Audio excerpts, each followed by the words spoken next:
Hi, and welcome to the VieSID Press-release. In this video, we report on articles selected from the dental literature published in January 2023. We hope might be of interest to the VieSID community. So let's begin. In Cranium, Yamashita et al. Investigated the volume of the condyle and of the coronoid process using CBCT data from 233 asymptomatic males and females aged 18 to 65 years. The datasets were cropped at the deepest point of the mandibular notch and were then segmented to allow computing the volume of the meshes. The volume was then tested for statistical differences based on sex, age, and skeletal class. Yamashita et al. Found significant differences only based on sex, with females having smaller condyles than males. This result is compatible with the general observation that women are on average more gracile than men. However, although the authors reported differences based on skeletal class, their data do not back up their statements. In the Journal of Evidence-Based Dental Practice, we found an article by Omar et al. On value-based oral health care. This consists of the assessment of patients' dental outcomes and the measurement of the costs to achieve those outcomes to improve their oral health system. I found this article interesting also because it reported the experience of the Medical University of Vienna. The study was based on questionnaires that were provided to 8,147 patients over the age of 16 years treated at a dental clinic. Afterwards, the questionnaires had to be digitized to be imported into the system. Of the over 8,000 questionnaires, only 266 were digitized. 89 of those were checked against the hard copies to verify for accuracy. The authors found that 83%, so 74 out of 89, were correctly digitized. The authors concluded that these outcomes are promising and suggested the use of the Oral Health Impact Profile 5 questionnaires. This questionnaire allows a preliminary assessment of oral function, orofacial pain, orofacial appearance, and psychosocial impact through 5 simple questions. Although I see the value of this kind of documentation, I think the outcomes of this paper reflect also a lack of cooperation from the side of the medical personnel in digitizing the patient's reports. The reason why so few of the questionnaires were digitized was not discussed in the paper. Could a solution to this problem be represented by digital questionnaires that the patients could directly type on the phone and share electronically? In the Journal of Oral Rehabilitation, Pan et al. Published a work on the association between the degenerative conditions of the condyle and this derangement. Osseous degeneration was evaluated through CBCT. Flattening, subcortical sclerosis, erosion, osteophytes, generalized sclerosis, and cysts were considered. The disc position was assessed through MRI as normal disc position, anterior disc displacement with and without reduction, posterior disc displacement, single sideways disc displacement, and mixed anterolateral or posterolateral displacement. In total, they included 301 adult patients treated in the left and the right joint as independent objects. Females were found to be at risk, but there was no association with age, although their sample including adults but not mature or old individuals. Thus, this factor, the factor age, I think could not be properly assessed in the study. Also, an association between this displacement and the generation of the TMJ was found.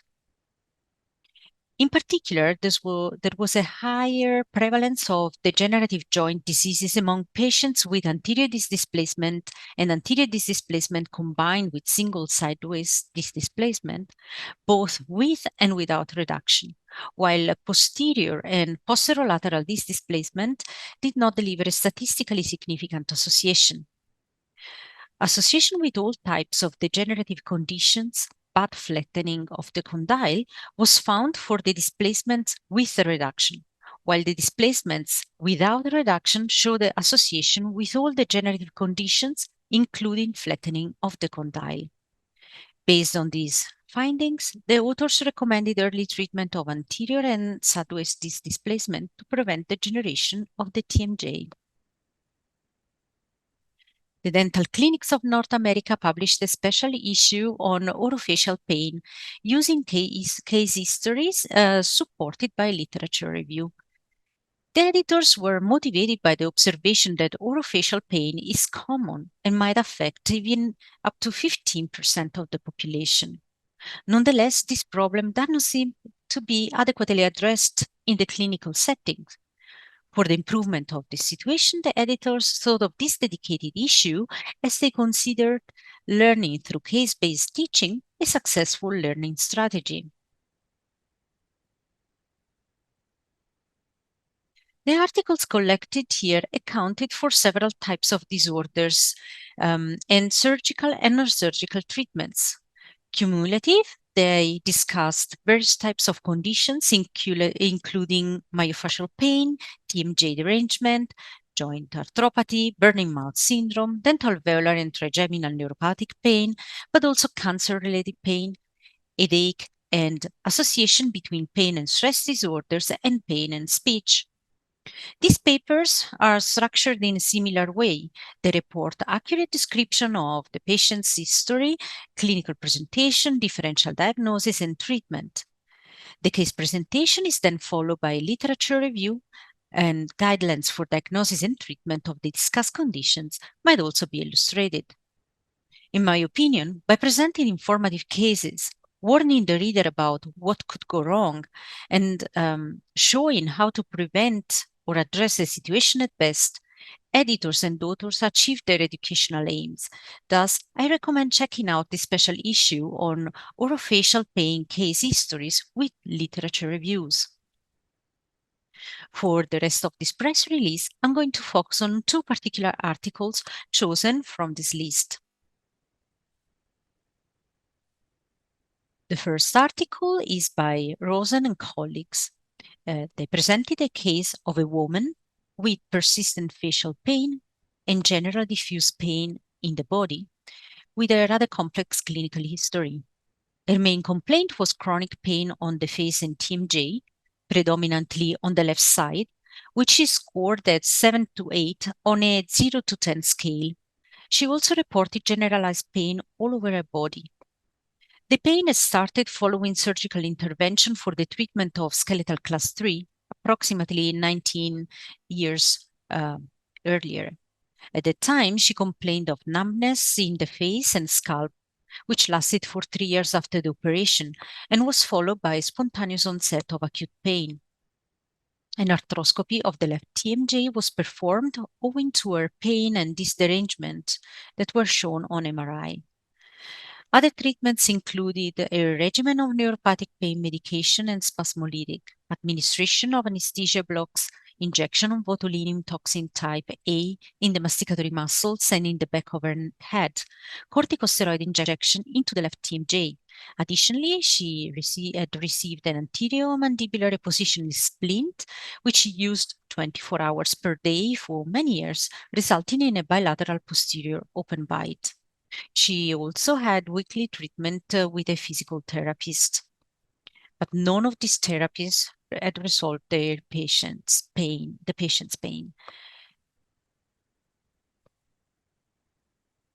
The psychological evaluation revealed a high score on sleep disorders and increased the score on pain catastrophizing.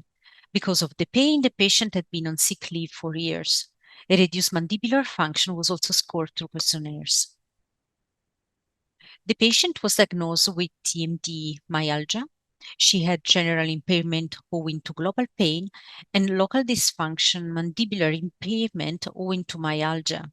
In addition, she had catastrophizing thoughts about pain. Acromegaly and Marfan syndrome were considered because of the large body size of the patient, but were ruled out through endocrinological and cardiac examination. As per the treatment, the posterior open bite was gradually reduced by decreasing the height of the occlusal splint. Jaw exercises were continued to decrease muscle pain and improve mandibular function. The gradual replacement of analgesics with acetaminophen and nonsteroidal anti-inflammatory drugs was suggested, and together with the use of amytropyline to improve her sleep. Anesthetics and botulinum toxin injections were stopped. 6 months into the treatment, she presented with a chronic closed lock in the left TMJ and was diagnosed with anterior disc displacement. A second arthroscopy was performed showing anterior disc displacement without reduction, with no improvement of her pain. After 6 months, a discectomy was carried out, revealing an almost perforated disc. Afterwards, a slight improvement of the mandibular movement was noticed, but no change in her pain occurred. The patient started to develop suicidal thoughts.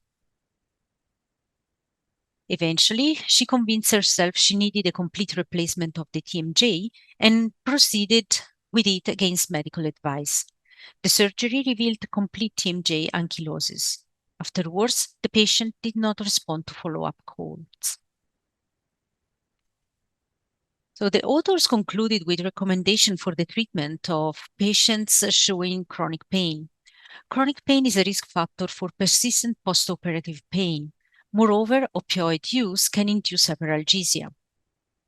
In their view, it is important to pre-screen patients before surgery in order to prevent unnecessary postoperative pain. To prevent chronic pain, patients at risk should be identified and plans should be made for pain management before surgery. The patient should be then closely followed up after surgery. Postoperative pain control is essential for the patient's recovery. Psychological factors such as neurotic personality traits, low coping ability, and catastrophizing are strongly correlated with an increased incidence of chronic pain and should be taken into account. Multiple temporomandibular joint surgical procedures should be avoided as it is not clear how these procedures will affect the tissues. I think the recommendation of these authors are of value. And I would like to add also personal consideration to this case, because based on the reported clinical history, it seems to me that this patient was never subjected to a complete clinical or functional examination of the stomatognatic system before the intervention, as recommended by VieSID or as indicated by the diagnostic criteria for temporomandibular disorders. So also, the patient clearly suffered from the iatrogenic effects of invasive approaches, which, in my view, might justify a change of attitude during the treatment, eventually showing distrust and lack of cooperation. In a second article by Renton and van der Kruisen, a case of neuropathic pain with clear etiology was presented. The patient, an adult male, reported pain immediately following a dental implant that injured the inferior alveolar nerve. The pain presented as burning, both elicited and spontaneous, initiating in the gingiva and radiating to the ear. Episodes of migraine associated with sound sensitivity, nausea, and scalp and facial sensitivity were reported. Pain could be elicited by movement, touch, and cold, and exacerbated by eating, speaking, drinking, kissing. The pain was considered strong to very strong and caused psychological distress in the patient. In this case, differential diagnosis wasn't considered necessary because of the direct relationship between implant surgery and the onset of pain. So the patient was diagnosed with post-traumatic trigeminal neuropathic pain with functional interference, worsening migraine. The evaluation of his psychological condition revealed PTSD, anxiety, and sleep disorders.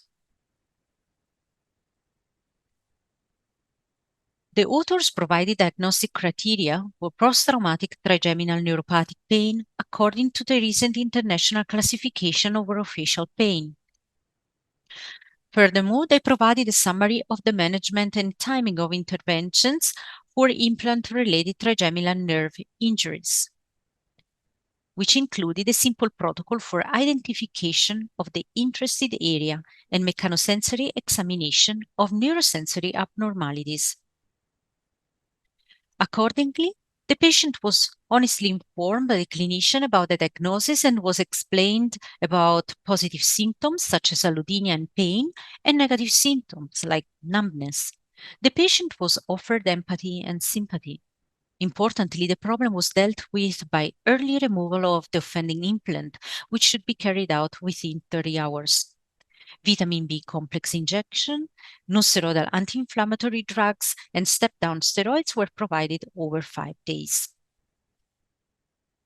For his PTSD and anxiety, the patient was recommended for psychological support to address also his newly arisen sleep disorders. Honest clarifications were provided together with information about the likely prognosis. Renton and van der Kruisen reported that 90% of implant-related nerve injury cases present with neuropathic pain. Implant-related nerve injury might result from a combination of ischemia due to hemorrhage around the nerve and direct physical trauma, allowing intraneural hemorrhage, which causes neural tissue irritation. The short-term incidence of nerve injury related to implant placement is estimated to 13%, and 1 year after implant placement, incidence is 3%. According to the American Academy of Implant Dentistry, around 3 million people in the United States have dental implants, and the number of people receiving them is increasing by around 500,000 per year.